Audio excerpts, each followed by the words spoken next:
Bulletin లో breaking news చూస్తున్నాం. సంధ్యా theatre తొక్కిసలాట ఘటనపై మరోసారి పోలీసులు సీరియస్ అయ్యారు. వీడియోలపై పోలీసులు సీరియస్ అయినట్టుగా తెలుస్తుంది. తొక్కిసలాట ఘటనపై తప్పుడు వీడియోలను ప్రచారం చేస్తే చర్యలు తప్పవని హెచ్చరించారు సిటీ పోలీసులు.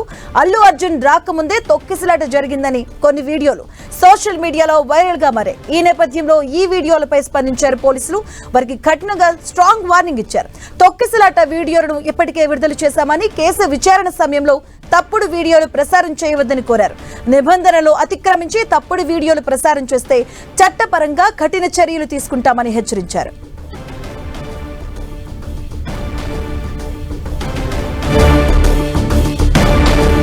సంధ్యా థియేటర్ తొక్కిసలాట వీడియోలపై పోలీసులు మరోసారి సీరియస్ అయ్యారు. తొక్కిసలాట వీడియోలను ఇప్పటికే విడుదల చేశాం, దీనిపైన తప్పుడు వీడియోలు ప్రసారం చేస్తే మాత్రం కఠినంగా శిక్షలు ఉంటాయంటూ కూడా పోలీసులు స్ట్రాంగ్ వార్నింగ్ ఇచ్చారు. దీనికి సంబంధించిన పూర్తి అప్డేట్స్ మా కరెస్పాండెంట్ సునీల్ అందిస్తారు. సునీల్,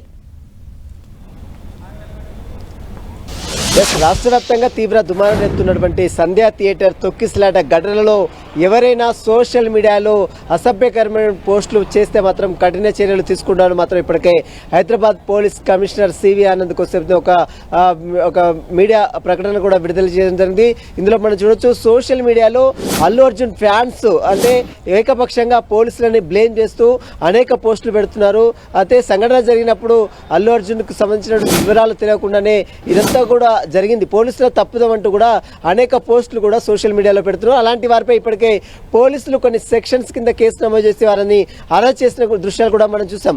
ఆ తర్వాత మళ్ళీ ఇటీవల వీడియో విడుదల చేసిన తర్వాత దాన్ని కూడా మార్పింగ్ చేసి అనేక పోస్టులు పెడుతున్నారు అంటూ కూడా పోలీసుల దృష్టికి రావడం జరిగింది. దీంతో పోలీసులు చాలా సీరియస్గా ఒక ప్రకటనని కూడా విడుదల చేయడం జరిగింది. ఇప్పటికే ఈ అంశాన్ని కోర్టు దృష్టిలో ఉంది కాబట్టి ప్రజలకు అదేవిధంగా తప్పుదోవ పట్టించే విధంగా ఎవరైనా సోషల్ మీడియాలో పోస్టులు చేస్తే మాత్రం అలాంటి వారిని ఎట్టి పరిస్థితుల్లో ఉపేక్షించలేదు. అలాంటి వారిపై కేసులు నమోదు చేసి అరెస్ట్ చేసి జైలుకు పంపిస్తామని మాత్రం పోలీసులు మాత్రం హెచ్చరికలు కూడా జారీ చేస్తారు. మనం చూడొచ్చు, ఇటీవల కాలంలో సంధ్యా థియేటర్ సంబంధించిన ఘటనలో ఇప్పటికే అల్లు అర్జున్ విచారణకు హాజరయ్యారు. ఓవైపు హైకోర్టు విచారణ కొనసాగిస్తుంది, మరోవైపు అతను మధ్యంతర బెయిల్లో ఉన్నారు. కానీ కొంతమంది అభిమానులు మాత్రము అల్లు అర్జున్ ఆర్మీ పేరుతో కొన్ని సోషల్ మీడియాలో ఇష్టం వచ్చినట్టు అంటే పోలీసులను కించపరుస్తూ పోలీసులను ఈ కేసులో బ్లేమ్ చేస్తూ అనేక పోస్టులు వీడియోలు చేస్తూ పోస్టులు పెడుతున్నారు. కాబట్టి వాటికి సంబంధించిన దాంట్లో ఎవరైనా అతిక్రమిస్తే మాత్రం, నిబంధనలు అతిక్రమిస్తే మాత్రము ఎవరైనా పోలీసులను బ్లేమ్ చేస్తూ సోషల్ మీడియాలో అల్లు అర్జున్కి ఫేవర్గా పోలీసులకు యాంటీగా ఎవరైనా పోస్టులు పెడితే మాత్రం ఖచ్చితంగా చర్యలు తీసుకుంటాం. ఈ కేసుకు సంబంధించి ఎవరు కూడా పోస్ట్ చేయడానికి వీలేదు. సంధ్యా థియేటర్ తొక్కిసలాటకు సంబంధించి ఎవరైనా పోస్టులు చేస్తే మాత్రం అలాంటి వారిపై కేసులు నమోదు చేసి జైలుకు పంపిస్తామని మాత్రం పోలీసులు హెచ్చరిస్తున్న పరిస్థితి కనబడుతుంది. Madhu, okay, thank you Sunil.